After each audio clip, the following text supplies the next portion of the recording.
Barcha yoshlar diqqatiga. Sizlarni voleybol bo'yicha 5 tashabbus olimpiadasi doirasida o'tkaziladigan Ichki ishlar vaziri kubogi musobaqasida ishtirok etishga chorlaymiz. 5 bosqich asosida o'tkaziladigan musobaqalarda 16 yoshdan 30 yoshgacha bo'lgan o'g'il bolalar va qizlar ishtirok etishi mumkin. Birinchi bosqich 9-10 aprel kunlari Qoraqalpog'iston Respublikasi, viloyat va Toshkent shahrining tuman, shaharlar, ko'chalar aro mahalla bosqichi o'tkaziladi.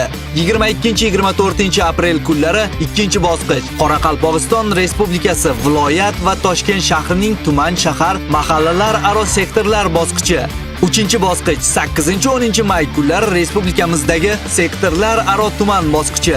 2-4 iyun kunlari esa viloyat bosqichi o'tkaziladi. 5-bosqich, ya'ni respublika bosqichi joriy yilning 18-22 iyun kunlari o'tkaziladi. Ichki ishlar vaziri kubogining sovrindori bo'lmoqchimisiz? Unda 5tashabbus.uz elektron platformasidan ro'yxatdan o'ting va g'oliblikni qo'lga kiriting.